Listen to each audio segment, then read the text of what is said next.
Patrick Bitature, and I want to talk a little bit about what's happening in the modern day. In the last year or so, we've been hit by this pandemic called COVID, or the coronavirus. It has impacted nearly every business across the globe, and it is worse than we expected. Some people had planned for different scenarios, but none of them had planned for them with this kind of measure. It has been deep, it has cut deep into the economy, it has cut deep into people's lives. Many people have lost their loved ones. And today, the number is nearer to 1 million people in total, more. Because I think in America it's about 600,000 or just under 600,000. India is soon chasing that number too, around 400,000, 500,000. In Uganda, we are almost at 500 people. So the times we're living in are hard, they are challenging. And they have forced change on us. Now, what do I mean when I say forced change on us? When something happens that is so abrupt, it's like a plate breaking, it's done. You can't go back. This is the new world order. You may wish it, but you can't go back. You've got to adapt, you've got to evolve, you've got to go on with what's happening now. And I'm not talking about SOPs and just wearing a mask and sanitizing. No. The whole mindset has got to change to this new environment. The way we're going to do business. Our expectations have got to be managed. We've got to evolve. We've got to do things differently if we're to survive. Unfortunately, some may not survive. The cut may be too deep.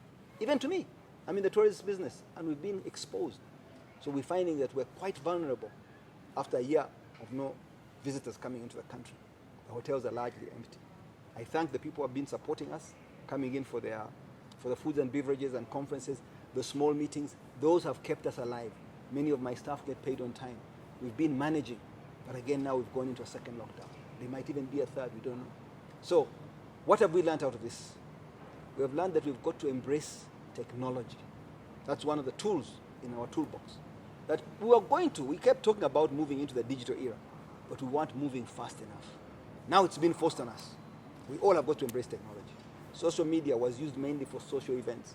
Now it's a platform for advertising, for business. You've got to get the word out there. You've got to be top of mind in people's heads so that they think of an event, I'll go to Skies. Think of an event where it's convenient, I'll go to Protea Kololo. Why do they think of you?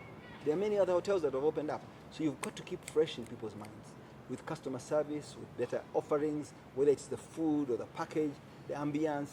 When people are celebrating the swearing in ceremonies or weddings, they still want to go out. Even if they are 20, they want to do it somewhere that is memorable. So you've got to keep refreshing people's minds about what you've built, what your business can do. And make sure your business adapts to the customer's needs so that it is value for money. Now, when I talk about the digital age, it's not just advertising. You've got to be able to sell online. Now, most people have not embraced selling online, but I'm glad that slowly it's catching up. It began with some companies like Jumia doing food deliveries and now has moved to everybody selling their wares, their things, their products online.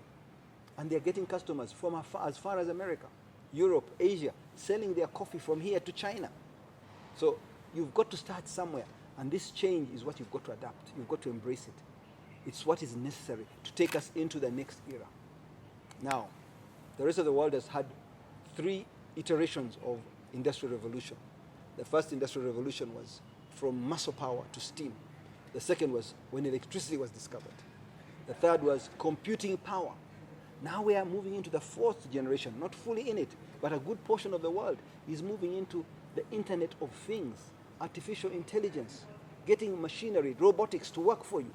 So where are we in Uganda? A few people maybe are doing this and that, using technology, very smart, and we smile, salute them. But the majority of our people are still using the basic hoe. We need to bring these people on board. I don't expect them to come to the 4th revolution overnight, but I expect them at least to embrace the tractor, to embrace fertilizers, to harness the weather by using irrigation. Don't let your crops dry because there was no water. Trapping the water when there's too much rain and making use of it. We've got to start doing things differently so that we can stay in the game. Otherwise, we keep being marginalized, and the rich get richer, the poor get poorer, and this income disparity, inequality will get so wide, and then we'll have civil unrest. So we've got to change, embrace the modern way, Start with what you've got. If you can sell something, sell whatever it is, and build up to that. But continuously keep learning. What can I do? How can I use technology? You don't have to be a graduate of IT to be a salesperson using technology. The people who are selling their products in Chikubo, they've been selling because you have to come physically to see the goods, pay cash, and go back. Many people are switching now to mobile money, which is a big plus. They've learned how to pay using the phone. Now, it was accelerated because people were scared to touch money because of COVID. That's a good thing that came out of COVID. But that's not enough. We need these people to be able to buy their products if they're up country in Mbarara or in Mbale or in Gulu, to place an order for products. The guy in Chikubo receives the product, receives the money, loads the goods on a truck and sends them there, because now there's inter-district restrictions on movement. So the goods can still go, but the people don't have to come. So slowly these changes that are happening around us are going to force change. And then we have less costs, less inconvenience. Not everybody crowding into Chikubo to buy their goods. If all these goods are available and they're all competing online, we all know the price, we know the product. So it doesn't matter where you buy your Omo soap from, whether it's from this shop or that, or where you buy your Mukwano water or Renzori water. All the prices will be online. You shop, you pay, it's trusted, it's reliable, and the goods will be delivered. That element of trust is built over time. It's what is lacking today. But the ideas slowly are being appreciated of using technology. People are paying their electricity bills, their phone bills, their water bills using a phone. They're paying one another. They're paying for their groceries using the phone. So we need to move in that direction of embracing technology. The rest of the world has been using credit cards for a long time. In Africa, a good portion of sub-Saharan Africa, we're going to leapfrog that stage completely and just use payment from the phone. Your wallet is in your phone, in your hands, in your mobile phone. And even to be able to choose goods, scan goods. We're not yet embracing the QR codes. We've got to move in that direction so that we can do things in line with the first world, with what they're doing, using technology to buy and sell and bring convenience to everybody. That's where the future is. I hope that has been useful, and I thank you. Hello, my name is Patrick Bitature.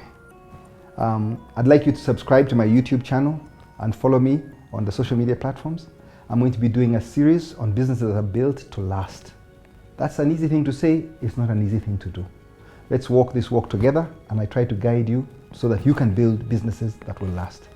Hopefully, intergenerational businesses.